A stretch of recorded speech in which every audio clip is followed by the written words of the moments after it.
Assalamualaikum warahmatullahi wabarakatuh. Selamat bertemu lagi rekan-rekan. Berikut ini saya akan menyajikan video wawancara khusus dengan tokoh nasional, yaitu Profesor Dr. Kiai Haji Husnan B. Fanani MA. Beliau adalah Duta Besar Luar Biasa dan Berkuasa Penuh Republik Indonesia untuk Republik Azerbaijan periode 2015-2020. Profesor Husnan B. Fanani adalah putra dari Bapak Rusdi Fanani, yang tak lain adalah anak dari Kiai Haji Zainuddin Fanani, yaitu satu dari Trimurti pendiri Pondok Pesantren Gontor Ponorogo, yaitu Kiai Haji Ahmad Sahal, Kiai Haji Imam Zarkasi, dan Kiai Haji Zainuddin Fanani. Artinya bahwa Profesor Kiai Haji Husnan B. Fanani ini adalah cucu dari Kiai Haji Zainuddin Fanani, dan Husnan B. Fanani adalah merupakan generasi ketiga dari pendiri Pondok Pesantren Gontor Ponorogo. Sebelum menjadi duta besar, Profesor Haji Husnan B. Fanani telah aktif berpolitik melalui Partai Persatuan Pembangunan. Dapat kita catat misalnya ketika tahun 2000 beliau sudah menjadi asisten pribadi dari Wakil Presiden Hamzahas. Kemudian Husnan B. Fanani berkesempatan juga menjadi anggota DPR RI dari Partai Persatuan Pembangunan periode 2009-2014, hingga pada atas usulan Dewan Pimpinan Pusat Partai Persatuan Pembangunan, Husnan B. Fanani ditunjuk dan ditetapkan menjadi duta besar di Republik Azerbaijan. Selama menjadi duta besar, Husnan B. Fanani juga telah memperoleh gelar guru besar, yaitu profesor dari Azerbaijan University of Language, yang diserahkan langsung oleh rektor universitas, yaitu Profesor Kamal Abdullayev. Tentu saja prestasi ini salah satu dari banyak prestasi yang sudah dilakukan oleh Husnan B. Fanani. Judul dari video ini adalah wawancara khusus dengan tokoh nasional Profesor Husnan B. Fanani yang sukses menjadi diplomat, sukses dalam pendidikan, dan sukses dalam politik. Baiklah, tanpa panjang lebar, kita langsung saja masuk ke wawancara dengan tokoh dimaksud. Selamat siang, selamat malam rekan-rekan. Pada kesempatan ini kita akan mewawancarai secara khusus Bapak Profesor Dr. Kiai Haji Husnan B. Fanani MA, putra pendiri Pondok Pesantren Gontor Ponorogo, dengan tema berjudul Sukses dalam Pendidikan, Sukses sebagai Diplomat, dan Sukses sebagai Politisi. Baik Prof, saya mengajukan beberapa pertanyaan kepada Prof.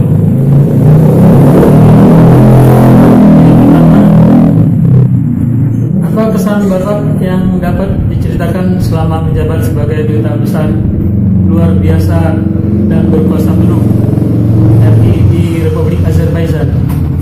Assalamualaikum warahmatullahi wabarakatuh. Alhamdulillah, saya sudah menyelesaikan tugas saya di Azerbaijan sebagai duta besar Republik Indonesia yang kedua, ya, dan sudah menyelesaikannya pada bulan Agustus 2020 kemarin. Saya sudah kembali ke tanah air, dan ini merupakan tugas saya sebagai duta besar untuk yang pertama kali, dan merupakan duta besar luar biasa dan berkuasa penuh di sebuah negeri Kaukasia atau Eurasia yang bernama Azerbaijan. Dan ini merupakan sebuah pengalaman yang luar biasa buat saya dan menjadi bagian yang tidak pernah akan terlupakan buat saya seumur hidup saya. Selama menjabat sebagai duta besar, apa prestasi penting dan monumental yang sudah Bapak capai selama menjadi duta besar? Kalau dikatakan prestasi, waduh, ini merupakan bagian sebagai tugas saya sebagai wakil bangsa, wakil negara, dan wakil pemerintah Indonesia untuk menjalin hubungan bilateral yang cukup banyak ya di bidang politik, ekonomi, sosial, budaya, dan tentunya yang lain-lainnya seperti pendidikan, business to business relation, people to people relation, bahkan university to university relation, dan beberapa hal lagi terkait dengan culture and cultural relation. Dan ini merupakan tugas yang cukup besar dan berat, namun alhamdulillah dapat saya laksanakan selama 3 tahun plus 1 tahun setengah penambahan waktu, jadi 4 tahun setengah, dan ini menjadi bagian yang sangat penting. Untuk kalau saya mengatakan prestasi, mungkin hal-hal yang terkait dengan Kedutaan Besar Republik Indonesia sendiri menjadi sebuah kedutaan besar yang dihargai di sana dan menjadi sebuah kedutaan besar yang memiliki warna tersendiri. Juga dari sekian ratus kedutaan besar asing di Azerbaijan, memang Indonesia memiliki ciri khas dan memiliki kiat sendiri dalam melaksanakan hubungan bilateralnya dengan Azerbaijan dan penduduk Azerbaijan, rakyat Azerbaijan, bahkan kepada seluruh penduduk di Kaukasia dan negara-negara Kaukasus. Alhamdulillah pada tahun 2016 saya berangkat ke sana dan langsung saya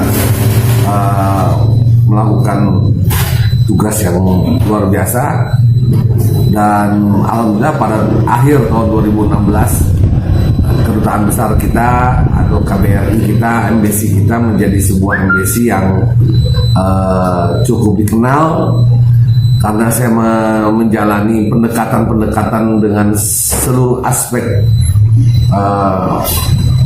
kehidupan.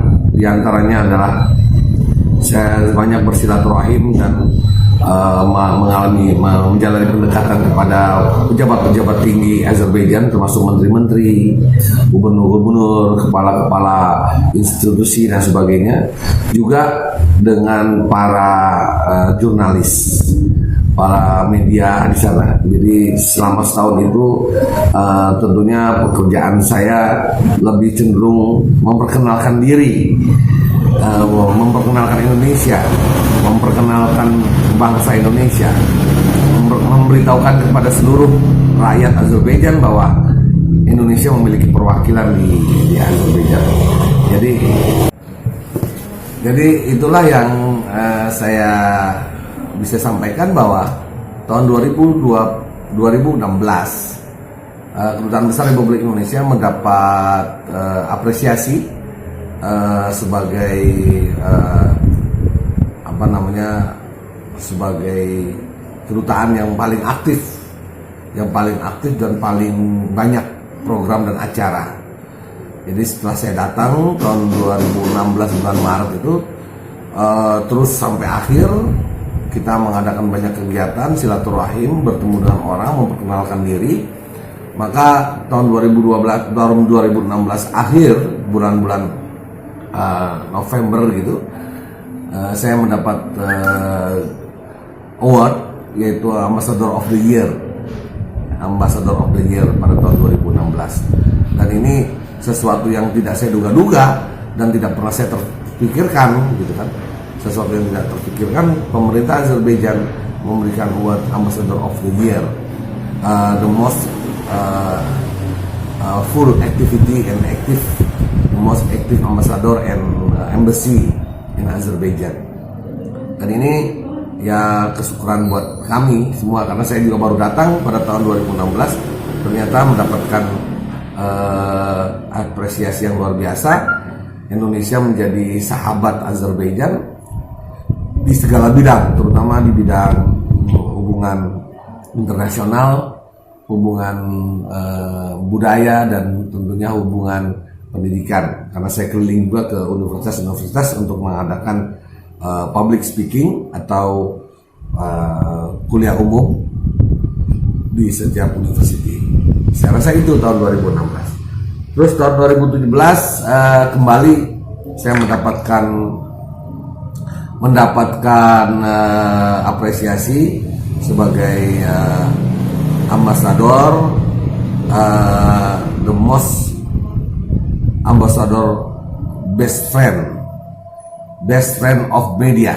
Jadi tahun 2017 saya mendapatkan ambassador of the media, ambassador of friends of media, karena tahun 2017 itu dilihat saya sebagai ambasador yang paling sering muncul di media massa, di televisi, itu saya sering keliling untuk berkunjung ke kantor-kantor berita, kantor-kantor news, kantor-kantor jurnalis, sehingga saya mendapatkan gelar pada waktu itu 2017 Ambassador Most Best Friends of Media in Azerbaijan. Tahun 2018 luar biasa, karena saya sering sekali keliling dan mengisi kuliah umum, public speaking, kuliah umum, general lecture di beberapa university. Saya hitung lebih dari 30 hampir 40 university di seluruh Azerbaijan saya datangi, dan saya coba untuk mengadakan kerjasama dengan universitas-universitas di Indonesia, plus saya juga mengadakan lecture. Jadi pada tahun 2018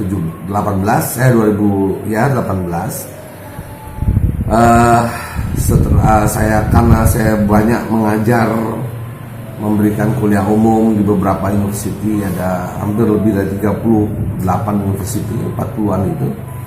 Plus saya juga mengajar di sebuah university, di Universitas Azerbaijan State University of Languages. Di sana ada regional studies tentang Asia Pasifik, dan di situ ada fakultas bahasa Indonesia dan tentang Indonesian Studies.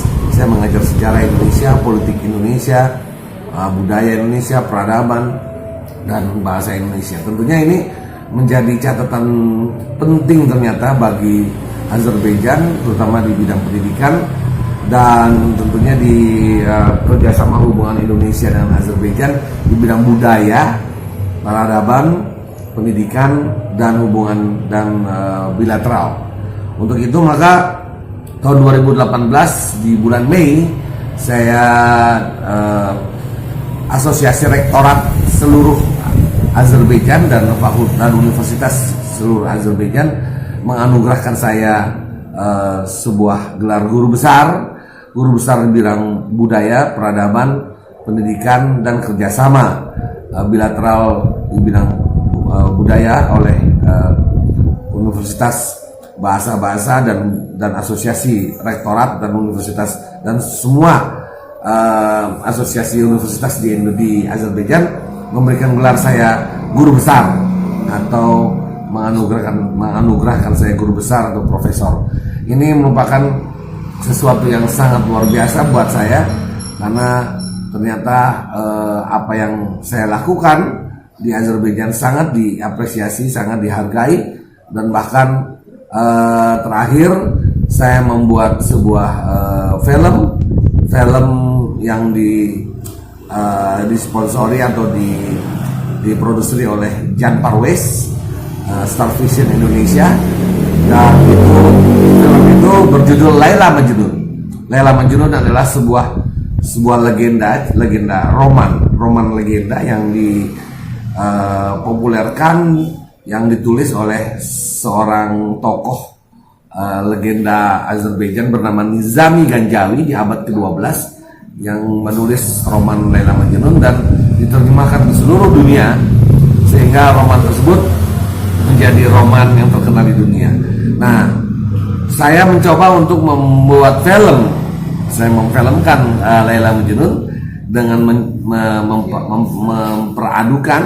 memadukan antara budaya Indonesia dengan budaya Azerbaijan.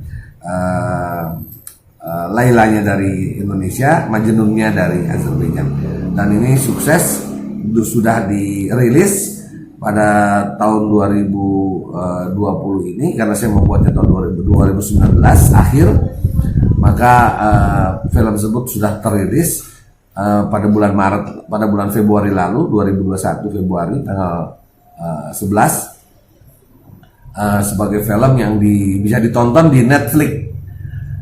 Saudara-saudara, teman-teman, kalau ingin melihat film itu ada di Netflix, judulnya Laila Majnun, dibintangi oleh Reza Rahardian, Acha Septriansah, dan yang lain-lainnya. Tentunya ini adalah sesuatu yang juga merupakan kebanggaan buat kami, buat saya terutama, dan buat bangsa Indonesia, telah menjadikan hubungan Indonesia-Azerbaijan lebih dekat lagi terkait dengan budaya, peradaban, dan tentunya ini adalah hubungan antara people to people. Saya rasa itu. Ya. Bagaimana neraca perdagangan antara kedua negara ini? Neraca perdagangan di bidang ekonomi, neraca perdagangan kita dengan Azerbaijan sangat jauh sekali karena memang kita yang membeli minyak. Ya, sampai tahun 2017 memasuki 18 kita masih membeli minyak besar ke Azerbaijan. Nilainya itu cukup besar. Dari tahun sebelum saya datang sampai tahun 2017 saja sudah 3,4 miliar dolar, 3.4 billion US dollar kita membeli minyak mazut oil, the sweetest oil in the world, itu kita beli dari Azerbaijan. Namun Azerbaijan juga mengimpor beberapa barang dari Indonesia, namun tidak sebanyak kita membeli minyak tentunya. Jadi neraca perdagangannya agak sedikit jauh. Namun apa yang kita bisa jual non migas, apa yang kita bisa kirim ke Azerbaijan, diantaranya adalah mebel, ya, wood production atau mebel, ya. Terus juga kita mengirim CPO, crude palm oil, kita mau mengirim karet, ya, karet yang sudah jadi, termasuk juga ban, ya, ban mobil, ACLS dan sebagainya. Terus juga beberapa hal terkait dengan garment dan beberapa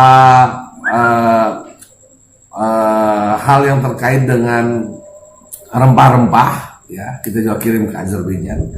Dan perdagangan kita terakhir mencapai 16 juta US dollar, 56 juta US dollar ke Azerbaijan. Nah, ini meningkat terus dari tahun per tahun meningkat terus. Dari tahun 2016 saya datang itu hanya 9 sampai 11 juta.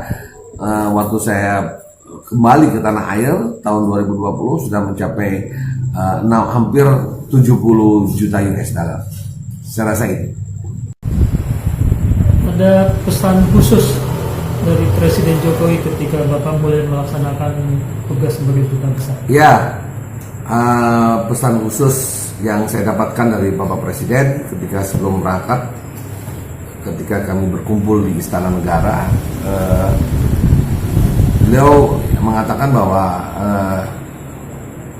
concern kepada peningkatan pembangunan ekonomi, concern terhadap peningkatan ekonomi dan perdagangan Indonesia, dan tentunya ini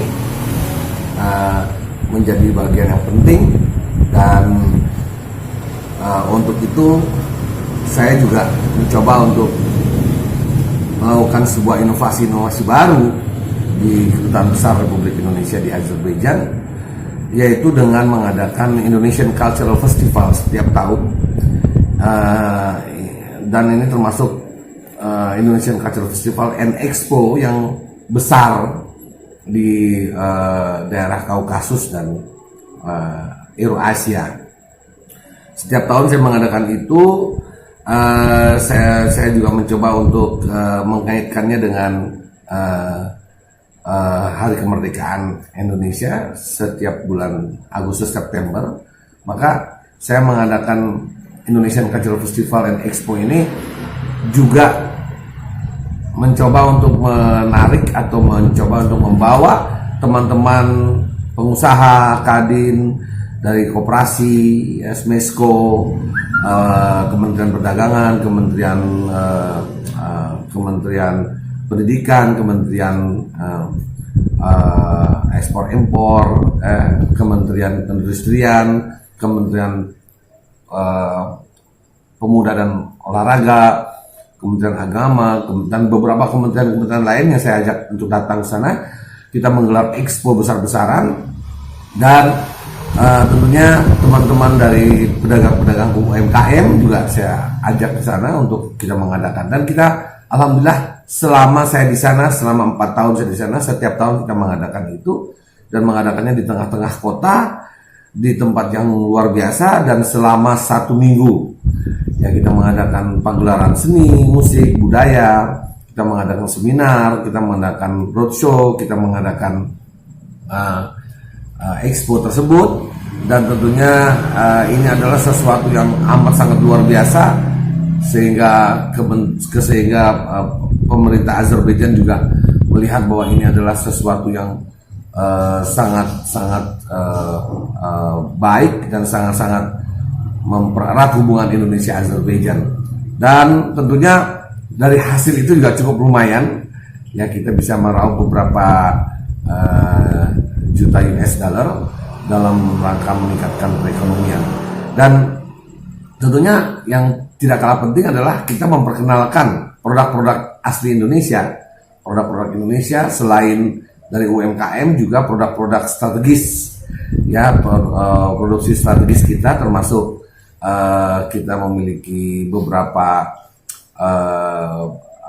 produksi dalam negeri yang cukup bisa bersaing di dunia internasional.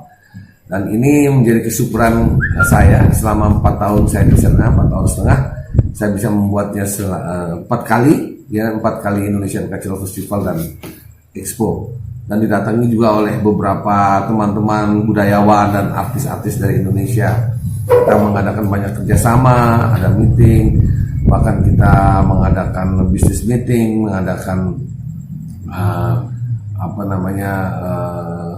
langsung bertemu dengan para pengusaha-pengusaha di sana, dan terjalinlah hubungan kerjasama dagang, terjalinlah hubungan kerjasama budaya, terjalinlah hubungan kerjasama people to people antara Indonesia dengan Azerbaijan dari Kaukasus. Selesai. Bagaimana di negara Azerbaijan ini kan Muslim mayoritas tapi Muslim Syiah, bagaimana pandanganmu terhadap Muslim Syiah ini? Memang Azerbaijan ini punya sejarah Islam yang luar biasa. Dia memiliki cerita panjang tentang beberapa dinasti. Ada Saljuk dinasti, Turki Ottoman, dan sebelumnya ada Mughal Emperor, juga Timurid, Timur Leng di sana, juga kerajaan Sirwani ya, dinasti Sirwani asli itu pada di abad ke-12. Dan ini menjadikan Azerbaijan sebuah negara yang mayoritas berpenduduk Muslim di Kaukasus. Mereka juga termasuk salafus soleh, Muslim yang awal, karena dibawa Islam ke sana di abad ke-7 setelah Rasulullah oleh Sa'ad bin Abi Waqqas. Namun selanjutnya di abad-abad kemudian, di abad ke-16, memasuki abad ke-16, dinasti Sirwani mengalami kelemahan dan dikalahkan oleh dinasti Safavid dari Persia Islam oleh Ismail Satai. Ismail Satai itu juga adalah dinasti Safavid yang datang dari Persia, dan pada mulai abad ke-16 itulah Azerbaijan disiahkan oleh Safavid. Sampai hari ini penduduk mayoritas Muslim Azerbaijan adalah Syiah. Namun demikian bukan berarti terus Sunni tidak ada. Sunni juga banyak ya. Di Azerbaijan tengah dan utara itu justru malah mayoritas Sunni, dan antara Sunni dan Syiah di sana tidak terjadi perbedaan yang sangat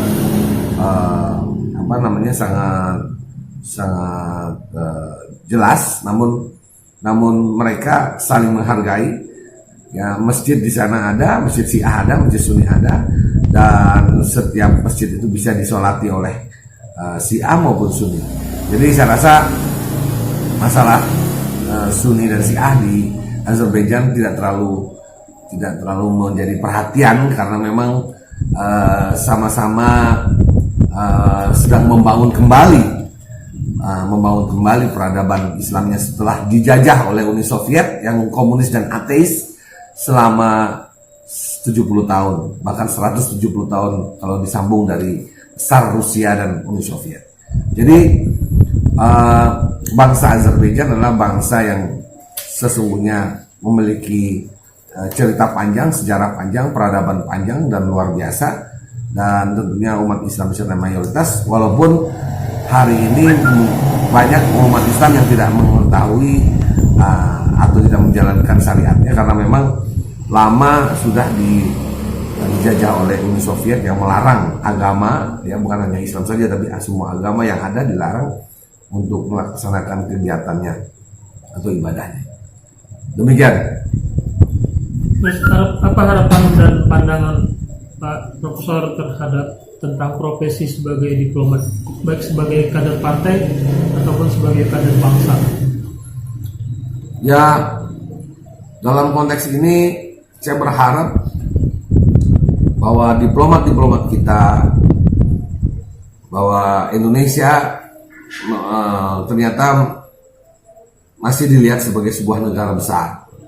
Indonesia masih dilihat sebagai sebuah negeri yang memiliki potensi yang luar biasa.